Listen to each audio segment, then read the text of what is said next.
নমস্কার বন্ধুরা, কেমন আছেন সবাই? রেনবো কিচেনে আপনাদের সকলকে স্বাগত জানাই। আমি আজকে এগ মেয়োনিজ স্যান্ডউইচ করে দেখাবো। তার জন্য দেখুন 5টা ডিম সেদ্ধ বসিয়েছি আর এখানে 6 পিস পাউরুটি নিয়ে নিয়েছি। ডিমটা সেদ্ধ হতে হতে আমি সবজিগুলো কেটে নিই। দেখুন আমি কেটে নিয়েছি লঙ্কা কুচি, শসা কুচি, টমেটো কুচি, পেঁয়াজ কুচি, গাজর কুচি। আর ডিমটা সেদ্ধ হয়ে গেছে, এবার আমি ছাড়িয়ে নিয়েছি। খোসাটা ডিমের ছাড়িয়ে রেখে দিয়েছি। এবার ডিমটা গ্রেট করে নেব।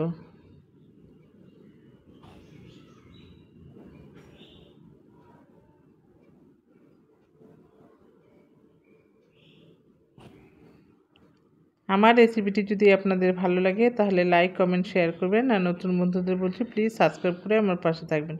পাশের বেল আইকনটিও ক্লিক করে দেবেন, তাহলে সমস্ত ভিডিও নোটিফিকেশান আপনাদের কাছে পৌঁছে যাবে সবার আগে। আর পুরনো বন্ধুদের অনেক অনেক ধন্যবাদ আমার পাশে থাকার জন্য। দেখুন এখানে আমি পেঁয়াজ কুচি, শসা কুচি, টমেটো কুচি, গাজর কুচি, কাঁচা লঙ্কা কুচি সমস্ত কিছু দিয়ে দিলাম। আর দেব মেয়োনিজ।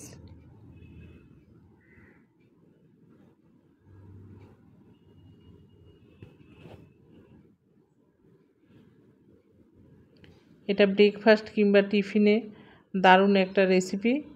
আপনারা অবশ্যই একবার ট্রাই করে দেখবেন। বাচ্চাদের দিলে তো ভীষণ আনন্দ করে খাবে। এটা টিফিন বক্সেও দেয়া যাবে, খুবই ভালো।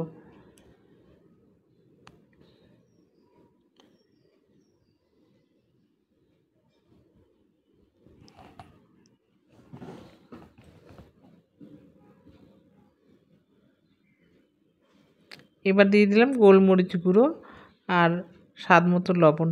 লবণ বুঝে দেবেন, কারণ মেয়োনিজে লবণ থাকে।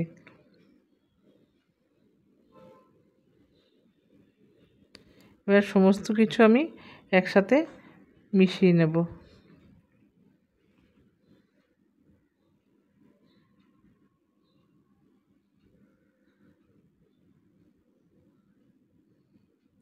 এবার দিয়ে দেবো গ্রেট করা ডিমটা।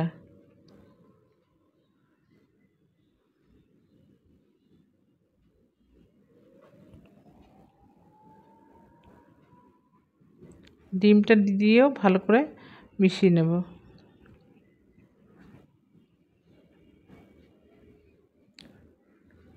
সমস্ত কিছু খুব ভালো করে মেশানো হয়ে গেছে।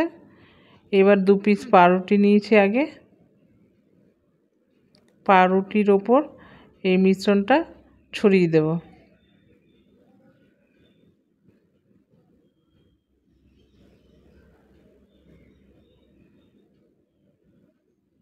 এবার উপরে আরেকটা করে পাউরুটি চেপে দেব।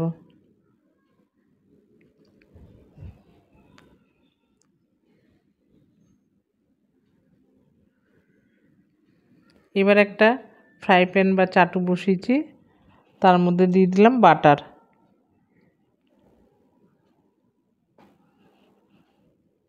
বাটারটা ভালো করে ছড়িয়ে দেব।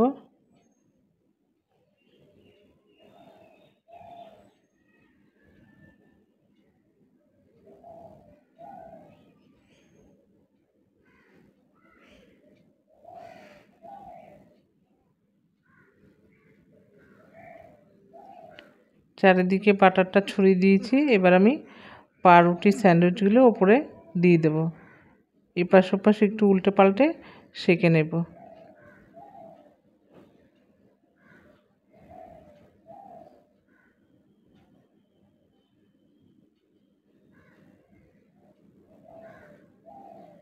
আপনারা চাইলে পাউরুটির পাশগুলো কেটেও করতে পারেন, আমি আর কাটিনি আজকে। এক পাশ হয়ে গেল, এবার আমি উল্টে দিয়েছি।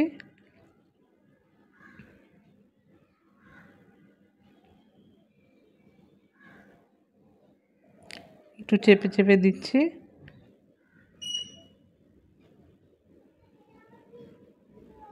হয়ে গেছে দুপাশে সেঁকা। এবার আমি নামিয়ে নিলাম। এবার আমি কেটে নেব, কোনাকুনি করে কেটে তারপরে সার্ভ করব।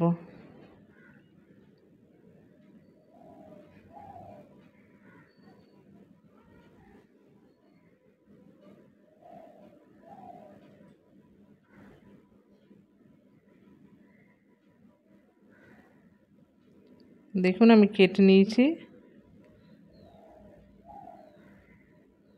এবার আমি সার্ভ করব। বেশ ব্রেকফাস্টে এটা আপনাদের আজকে ভালোই খেয়েছি, দারুণ হয়েছিল কিন্তু। আবার দেখা হবে পরবর্তী ভিডিও।